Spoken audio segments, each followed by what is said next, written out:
My dear Shine family members, good morning. एक video शाम को वायरल की जाती है अब से तकरीबन 5 से 6 घंटे पहले, और वो वीडियो एक ऐसे शख्स की वायरल की जाती है जो अभी कुछ दिन पहले तक वैदिक विहार साइट का मैनेजमेंट मांग रहा था, सिर्फ इसलिए कि इस साइट पर थोड़ी सी आप व्यवस्था करा दें और हमें मौका दें साइट को शानदार डेवलप करके और बढ़िया तरीके से कस्टमर को इनवाइट कर दिए। एक बार आप आवाज़ दे दीजिए, कस्टमर आ जाए और पोजीशन दे देंगे, यहाँ पर नई रजिस्ट्री चालू कर देंगे। और मैंने इसको बोला भी था कि साइट पर नया काम मैं करूँगा तभी जब मैं अपनी नई ज़मीनें खरीदारी करूँगा। पुरानी ज़मीनें जो शाइन की होगी, उस शाइन की ज़मीनों पर काम करने का मेरा कतई ना तो कोई इरादा है ना कोई मकसद है।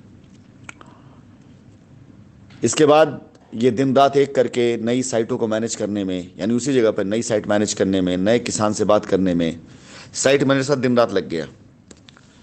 तब तक इस शख्स को मेरे अंदर कहीं कोई कमी नहीं दिखाई दे रही थी, क्यों ये सुन रहा था और देख रहा था कि अलग अलग शहरों में काम शुरू हो रहे हैं, माहौल बदल रहा है, और इसको भी लगा कि इस बदले माहौल में शायद हो सकता है कि एक बार फिर से काम शुरू हो जाए और दो पैसा कमाने का मौका मिले। लेकिन इस बार की मेरी कंडीशंस इतनी खतरनाक थी, इतनी स्ट्रांग, इतनी मजबूत थी कि उस पैरामीटर को लोग पूरा नहीं कर पाए। आफ्टर ऑल कुछ समय के बाद मेरे सामने पोल खुलती है कि न जाने कितने फर्जी पेपर बना करके केस खत्म कराने की, न जाने कितने फर्जी रजिस्ट्री करा करके डेवलपमेंट चार्ज लेने की, खुद के परिवार के नाम पर काफ़ी रजिस्ट्रियाँ करा करके, और इसके साथ साथ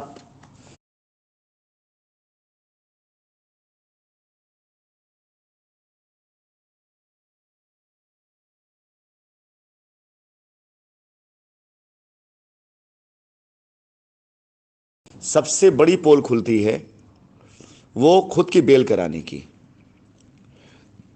मुझे बिल्कुल नहीं पता था कि जिस अधिवक्ता ने इनकी बेल के लिए एप्लीकेशन डाली हुई, इनसे मेरा कोई रिश्ता नहीं था, ना मेरी कभी बात हुई थी।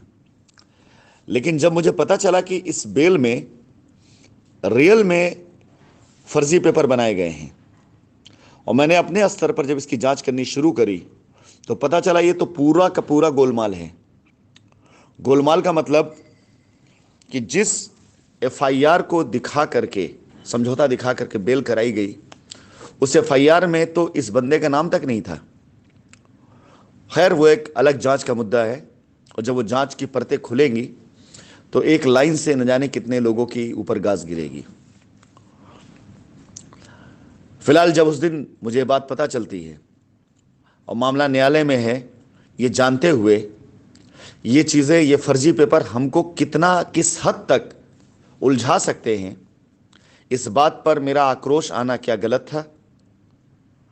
अगर किसी ने फर्जी सेटलमेंट पेपर बनवाया, मैं यहां पर बैठा हुआ हूं, वकील मुकदमा लड़ रहे हैं केस में, और साइट पर काम करने वाले लोग वो रजिस्ट्री करा करके लोगों के साथ समझौता पत्र बनवा रहे हैं, और उस एफिडेविट, उस रजिस्ट्री के बिहाफ पर अगर मैं मुकदमा लड़ रहा हूं, और अगर उसमें से कोई शख्स ऐसा फ्रॉड करता है, ऐसा फर्जी काम करता है, ऐसी रजिस्ट्री लगा देता है, ऐसा एफिडेविट लगा देता है जिसे मैं कोर्ट में लगा करके कंपनी की अच्छाई दिखाना चाहूं, और अगर वो पेपर पकड़ जाता है किसी वजह से क्या, अगर गलत है पकड़ा जाएगा ही, तो उसमें बदनामी, बेइज्जती और गाज ये कंपनी की गिरेगी, कंपनी पे गाज गिरेगी, कंपनी की बदनामी, कंपनी की बेइज्जती होगी। तब कोई भी सुनने के लिए नहीं आएगा, कोई भी ये इल्जाम अपने सर लेने नहीं आएगा कि ये उसकी गलती है। मैं सवाल करता हूं शाइन परिवार के सभी कस्टमर, सभी एसोसिएट से, कि अगर इस तरह के फर्जी पेपर लगा करके कोई अपनी जमानत करा रहा है, कस्टमर की फर्जी रजिस्ट्रियां करा रहा है, कस्टमर से डेवलपमेंट चार्ज वसूला जा रहा है जो कंपनी को भी नहीं पता है, जितना कंपनी निर्धारित किया वो ठीक, उसके ऊपर चार्ज वसूले जा रहे हैं, और अगर वसूली हुई है 2 लाख की, 3 लाख की, तो लिखा पढ़ी मात्र 1 लाख, और अगर इस तरह के फर्जी दस्तावेज लगा करके ये लोग कंपनी को देते हैं और ये कहते हैं कि हमने सेटलमेंट किया, और इनमें कोई पेपर गलत निकल जाता है तो उसका नुकसान किसको होगा? डायरेक्टली जाहिर सी बात कंपनी का। कंपनी इतनी बड़ी बबुआ तो हो नहीं गई है कि कोई कुछ करके चला जाए और कंपनी उसको बस आंख बंद कर ले। यही गलती करी थी मैंने पहले, इससे पहले यही गलतियां हुई थी जो आज लोग शेर बने बैठे हुए हैं। ये 1 2 4 10 नहीं, 100 लोग मेरे दुश्मन होंगे आज, क्योंकि उनकी पोल खुल रही है। मैं आपको बताना चाहूंगा, लोग मुझ पर आरोप लगाते हैं, मुझ पर उंगलियां उठाते हैं। मैंने इससे पहले भी ऑडियो में बात बोली है। जिस समय पर हमारे डॉक्टर अमिताभ श्रीवास्तव जी गिरफ्तार हुए थे और सुबह जब बनारस उनको लाया गया था, मेरी उनसे सबसे पहले बात हुई थी। जब मेरी उनसे फोन पर बात हुई तो मैंने उनसे निवेदन किया था और कहा था, डॉक्टर साहब ये जो हादसा हो गया सो हो गया है, इस नेगेटिव चीज को हम पॉजिटिव कर सकते हैं। आप क्योंकि कंपनी में डायरेक्टर हैं और मुझे मात्र 6 माह का समय दीजिएगा, हम अपनी बात नहीं रख पा रहे हैं वहां पर, आप न्यायालय के समक्ष प्रस्तुत होकर के कंपनी की तरफ से आप एक हलफनामा दे दीजिए कि हां, अगर हमारे ऊपर एफआईआर हुई है, मैं कंपनी का डायरेक्टर हूं, मैं जिम्मेदारी लेता हूं कि कंपनी अगले 6 माह में सारी लायबिलिटी खत्म कर देगी और तब तक कंपनी के सारे बैंक अकाउंट, सारी जमीनें, सब कुछ अपने हाथ में ले लीजिए। आप ध्यान दीजिए कि जब डॉक्टर अमिताभ श्रीवास्तव साहब के साथ यह हादसा हुआ था, उस समय कंपनी की लैंड बैंक पर इतना ज्यादा लूटपाट नहीं मची थी। उस समय पर मैंने उनको यह ऑफर किया था और मैंने उनसे निवेदन किया था कि अगर आप कोर्ट में ये बात रख देते हैं, एक बार हमारी बात कोर्ट सुन लेती है, सारी की सारी एफआईआर्स वहां रुक जाएंगी। हमारे पास इतना माल है कि हम कस्टमर्स को दे सकते हैं या कोर्ट से परमिशन ले लेंगे काम करने का, और आप जिम्मेदारी ले लीजिएगा कि आप सब कुछ अपने हाथ में लेकर के पूरी लायबिलिटी खत्म कर लेंगे। आपको कहीं मैं रुकने नहीं दूंगा, हारने नहीं दूंगा। डॉक्टर साहब ने सोचने का वक्त मांगा, पता नहीं उनको क्या लगा, मुझे नहीं आइडिया, मुझे नहीं मालूम। मेरी उनके घर पे बात हुई, उनकी फैमिली में मैंने उनकी वाइफ से भी ये प्रपोजल रखा कि भाभी प्लीज आप डॉक्टर साहब को इस बात के लिए मना लीजिए, हम ये केस जीत जाएंगे। ध्यान दीजिए, तब उस समय पर केस न तो क्राइम ब्रांच को गया था, न एसटीएफ को गया था, तब तक केस सिर्फ थानों में था और तब तक एफआईआर की संख्या बहुत ज्यादा नहीं थी। इसके बाद जब डॉक्टर साहब ने मेरी बात को अनसुना कर दिया, मैंने डॉक्टर साहब के एडवोकेट जो बनारस से बिलोंग करते हैं, मैंने उनसे बात करी और उस बात के साक्ष्य नीरज मिश्रा जी जो अंबिकापुर से बिलोंग करते हैं वो हैं, मैंने उनके नंबर से बात करी थी और मैंने निवेदन किया था कि डॉक्टर साहब को आप कन्विंस कर लीजिए किसी तरीके से कि वो जितनी भी एफआईआर्स हैं और कंपनी की जो भी लायबिलिटी है उसके लिए एक हलफनामा दे दें कि हां, डायरेक्टर के हैसियत से वो तैयार हैं ये पूरी एफआईआर सेटल कराने के लिए और कंपनी की लायबिलिटी खत्म करने के लिए। हमारी सारी लैंड बैंक, हमारी सारी जमीन, हमारा सारा एडवांस, हमारा सारा बैंक अकाउंट, हमारे सारे फ्लैट्स, हमारे सारे कॉमर्शियल अपने हाथ में ले लीजिए, अपने कंट्रोल में ले लिए, माननीय न्यायालय के समक्ष रख दीजिए और ये कर लीजिए कि अगले 6 माह में हम सारा केस खत्म कर लेंगे। डॉक्टर साहब सारे केस खत्म हो जाएंगे। उनके अधिवक्ता ने, अब मुझे नहीं पता क्यों, लेकिन इस बात से मना कर दिया और तब ज्यादा वक्त नहीं बीता था और मैंने कहा था 6 माह के अंदर अंदर हम बाहर निकाल लेंगे, ज्यादा 6 माह के अंदर हम केस खत्म कर लेंगे। उनके अधिवक्ता महोदय ने मुझसे कहा था कि नहीं, इस मामले में डॉक्टर साहब 1 2 महीने में बाहर आ जाएंगे और अगर ये ले लेते हैं तो लंबा नप जाएंगे, लंबा फंस जाएंगे, बहुत सी उन्होंने बातें कही। मैं उसके बाद से चुप हो गया। My dear Shine family members, आप मुझे बताइए मैं क्या करता। उस समय जब मैंने ये ऑफर किया, उस समय एफआईआर संख्या भी ज्यादा नहीं थी, केस भी कहीं नहीं गया था। सेम ये चीज आज जो डॉक्टर साहब के साथ बीत रहा है, जो इतना वक्त बीत रहा है, अगर जब कल वो बाहर आएंगे तो वो हो सकता है कि मुझ पर यह आरोप लगाएं कि सीएमडी सर ने उनके लिए कुछ नहीं किया। लेकिन सीएमडी सर के पास जो रास्ता था, मैंने वो रास्ता दिया ना, मैंने उस रास्ते को दिया, उस रास्ते पर भरोसा नहीं किया गया तो मैं क्या कर सकता था इसमें। आज साइटें दी गई लोगों को, ये इसके अंदर एक और मैसेज गया हुआ है। उस मैसेज में 10% extra PLC charge government charge के नाम पे मांगा जा रहा है। यानी वो पैसा जो एक्स्ट्रा चार्ज है। अरे गवर्नमेंट चार्ज जो होता है, अगर कोई प्राइम लोकेशन का प्लॉट है और रजिस्ट्री में लिखा जा रहा है तो स्टैम्प में जाता है वो, यानी स्टैम्प ड्यूटी बढ़ जाएगी, ना कि कैश डिपॉजिट किया जाता है। ऐसे ऐसे वसूली की गई, ऐसे ऐसे दस्तावेज बनाए गए, और अगर उन गलतियों को पकड़ने के बाद मैं सवाल करता हूं, और सवाल करने के बाद अगर मैं एक बात कहता हूं कि आज के बाद से मैं इस पर एक्शन लूंगा, तो मैं गलत हूं। इन लोगों की नजर में फिर मैं गलत हूं। मेरे पास फिलहाल ऐसे न जाने कितने लोगों की अब तक ओपिनियन आ चुकी है, और मैं उनको यही बोल रहा हूं कि आप जाकर के कमेंट्स करिए, आप जाकर से कमेंट्स करिए। और उनके पीछे उनके सरप्रस्त लोग जो बैठे हुए हैं उन कमेंट्स को डिलीट कर रहे हैं, लेकिन सच्चाई कमेंट्स को डिलीट करने से मिट नहीं जाएगी।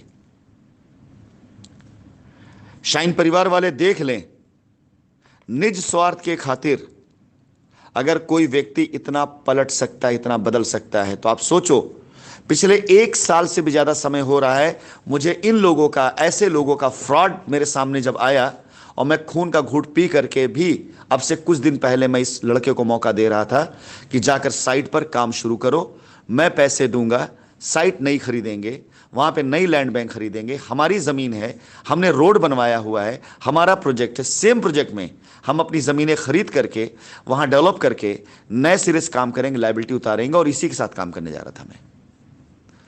लखनऊ में इसको मैंने बता रखा था, मेरे पास 3 प्रोजेक्ट आए हुए हैं, मैं अभी कोई प्रोजेक्ट स्टार्ट नहीं करने जा रहा हूं, लेकिन इसके साथ मैं स्टार्ट करने जा रहा था, लायबिलिटी उतार कर फिर से खड़ा करने के लिए। तब तक मैं इनके लिए भगवान था, तब तक मैं इनके लिए गार्जियन था, तब तक मैं इनके लिए पिता समान था। और मैंने हिसाब मांग लिया, मैंने पोल खोल दी तो वीडियो चला गया। यह है इन लोगों का ईमान। अब एक सज्जन और हैं, बाद में पोल खुलेगी, सामने भी आएगा। 50,000 स्क्वायर फीट ज्यादा जमीन तो इनके परिवार के नाम पे लिखी गई है वैदिक विहार के अंदर। खोद के निकालूंगा मैं, देखिएगा आप लोग, खोद के निकालूंगा, कोर्ट में भी जाएगा और गवाही आकर सफाई देंगे ये कि किस तरह से ये जमीन की लिखवाई इन्होंने। नहीं चाहिए मुझे ऐसी रजिस्ट्रियों के ऊपर कोई भी गारंटी। मेरे बच्चे इस समय शाइन परिवार के ऐसे न जाने कितने कनेक्ट है जिन्होंने अपनी हैसियत से, अपने पैसों से, अपनी लैंड के ऊपर कस्टमर की रजिस्ट्री करा के लायबिलिटी खत्म करी, और आज मेरे साथ खड़े हैं वो। ये लोग क्या साथ देंगे? इनके साथ की दरकार भी मुझे नहीं है। आज जब मैं कनेक्ट होना शुरू हुआ हूं तो ऐसे कम से कम 50 लोग हैं जिन्होंने खुद से साइट मैनेज करी, खुद से कस्टमर की लायबिलिटी उतारी, खुद से एफिडेविट बनवाया, और आज वो एफिडेविट मेरे हवाले कर रहे हैं, रजिस्टर मेरे हवाले कर रहे हैं कि आप अपनी लायबिलिटी उतारने का एफिडेविट दिए। सर हम लोगों ने भी किया हुआ है। 5 करोड़ किसी ने 10 करोड़, किसी ने 2 करोड़, किसी ने 20 लाख, किसी ने 30 लाख, कैश तक लोगों ने अपनी पॉकेट से भरा है, और उसका भी एफिडेविट वो कंपनी के पक्ष में मुझे दे रहे हैं कि सर आपकी जब मर्जी जहां मर्जी वहां में दे दीजिएगा, लेकिन पहले कंपनी को बचाइए। वो लोग जिन्होंने बगैर मुझसे बात किए हुए, बगैर मुझसे कुछ पाए, बगैर मुझसे कुछ लिए शाइन परिवार की लायबिलिटी खत्म करी, अपनी पॉकेट से कैश जमा किया, खुद से जमीन मैनेज करके लायबिलिटी उतारी, और आज कंपनी खड़ा करने के लिए साथ खड़े हैं, उन लोगों के मुकाबले में ये जैसे दोगले, दो मुहे सांप, आस्तीन के सांप कहीं नहीं टिकते। मैं इन लोगों की परवाह नहीं करता हूं, क्योंकि अब जब से मैंने काम करना शुरू किया ना, मुझे समझ में आने लग गया कि असली हीरा कौन है और कोयला कौन है। ये एक बार में, एक टाइम पर इनकी औकात सामने आ गई। जब ये अरेस्ट हुआ उस समय किसका बैंक अकाउंट देखा जाए, उससे पहले किसका बैंक अकाउंट देखा जाए। जब ये अरेस्ट हुआ तो कंपनी का 50 लाख रुपए इसके पास में था, जिसे साइट पे देना था, जिसे डेवलपमेंट के लिए देना। इसको बोल रखा था मैंने कि हमको आरआर पे जमीन खरीदनी है, हमको सॉलिटेयर पे जमीन खरीदनी है, हमको कानपुर जमीन खरीदनी है, मथुरा में जमीन खरीदनी है। हमने हर जगह पैसा निकाल इसको दे दिया था। और बाहर आने के बाद इसका ऑडियो आता है हमारे स्टाफ के पास कि सीएमडी ने कुछ किया नहीं हमारे लिए, सीएमडी का पैसा खा गया ये आदमी, और सीएमडी ने कुछ किया नहीं। फर्जी बेल करवाने में पैसा लगाया इस आदमी ने, फर्जी पेपर बनवाने में पैसा लगाया इस आदमी ने, फर्जी मुकदमा लड़ने में पैसा लगाया इस आदमी ने। और अगर उस पर कंपनी हित पर मैं कोई एक्शन लेता हूं तो वीडियो और ऑडियो आता है। फर्क नहीं पड़ता मेरी सेहत पर ऐसे लोगों किसी ऑडियो किसी वीडियो का, ना मैं विचलित होता हूं। दिन भर मेहनत करके काम करके रात को आराम की नींद सोता हूं।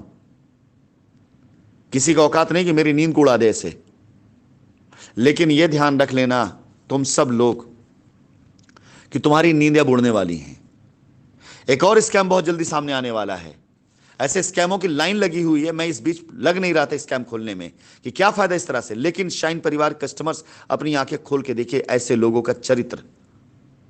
3 साल से जो व्यक्ति एक साइट के ऊपर कंपनी की पूरी जमीन बेच करके फालतू पैसे लेकर के डेवलपमेंट चार्ज के नाम पर एक्स्ट्रा चार्ज लेकर के अपना पेट भर रहा है, अपने फार्म हाउस खोल लिया, अपना पेट्रोल पंप खोल लिया, चुनाव तक लड़वाया अपने परिवार वालों को, वो आदमी आज की तारीख में कंपनी की तरफ से जो इसने फ्रॉड किया उसको उजागर करने पर यह बनाता है। ये इसका चरित्र है। मुझे नहीं हराना पड़ेगा इन लोगों को, अपनी हरकतों से हार जाएंगे ये लोग, अपनी हरकतों से हारेंगे ये लोग। दुबई आ करके मेरे साथ रह करके जो लोग मेरे घर में रहते थे, अगर ये लोग यहां पर आएंगे मुझे ढूंढने के लिए, मैं इनसे मिलूंगा नहीं तो इनको अपने घर में रखूंगा मैं। अब तक इनको मतलब इन्होंने कहीं नौकरी कर ली है जिससे इनका घर चल रहा है। और जो अगला स्कैम खुलेगा वाकई वो भी मुझे कुछ लोगों की नजर में बुरा बनाएगा। उन लोगों की नजर में जो बुरे हैं, जिन्हें लगता है कि राशिद नसीम को गाली दे दो, कंपनी को भगा दो और लूट लो सब सारा बाजार, तो ठीक है। मुझसे बात करेंगे तो मैं पिता के समान हूं, भगवान के समान हूं, पता नहीं क्या क्या बताते हैं। और कमबख्त लोग पीठ पीछे क्या हैं खुद नहीं देखते हैं। एक सज्जन ने मुझसे बोला कि बहुत प्राइम लोकेशन की जमीन है, खरीद ली जाए, नहीं तो किसान पैसा खा जाएगा, उसको एडवांस जा चुका है पहले से। मात्र 30 लाख रुपए देना, अगर 30 लाख रुपए दे देते हैं तो रजिस्ट्री कंपनी के नाम पे हो जाती। 2 करोड़ से ऊपर की जमीन की वैल्यू थी। 30 लाख रुपए मैंने भेज दिया। उसके बाद आज बहाना इलेक्शन का, चुनाव का, पता नहीं क्या क्या चीजें बता करके, और फाइनली यह हुआ कि नहीं, वो जमीन नहीं लिख रहा है, वो कहीं भाग गया, फरार हो गया है। और कुछ दिन बाद पता चलता है कि वही जमीन उनके रिश्तेदार के नाम पर लिखी गई है। इस सारे फ्रॉड को चुप करके सह करके बैठ जाऊं तो कस्टमर की नजर में तो ये मुझे भगोड़ा, लुटेरा, पता नहीं क्या क्या बना डाले हैं, और मेरी नजर में ये बड़े सीधे बने रहेंगे। और मैं पोल खोलूं तो ये ऑडियो आएगी। मेरे बारे में मुझे गालियां दे सकते हो, मेरे ऊपर आरोप लगा सकते हो, मुझे आप शब्द बोल सकते हो, लेकिन 2 चीजें जिंदगी में कभी नहीं कर पाओगे। ना मुझे गलत साबित कर पाओगे और ना मेरा कुछ बिगाड़ पाओगे। क्योंकि यह बात ध्यान रखना, अगर तुम लोगों के बारे में बात कर रहा हूं तो इसका मतलब नहीं तुम्हारी औकात बढ़ गई है और मैं तुमको अपनी औकात पे ले आया हूं। इसका मतलब सिर्फ इतना सा है कि हां, मैं प्रायश्चित कर रहा हूं कि तुम जैसे बेऔकात के लोगों को औकात पे खड़ा कर दिया, बेटा भैया बाबू मुन्ना करके, आज उसकी कीमत चुका रहा हूं और चुकाऊंगा, लेकिन छोड़ूंगा नहीं। तुम्हारा बैंक स्टेटमेंट एक एक चीज पब्लिक के सामने जाएगी और कम से कम 50 FIR मैं करवाऊंगा। इंतजार करो मेरा।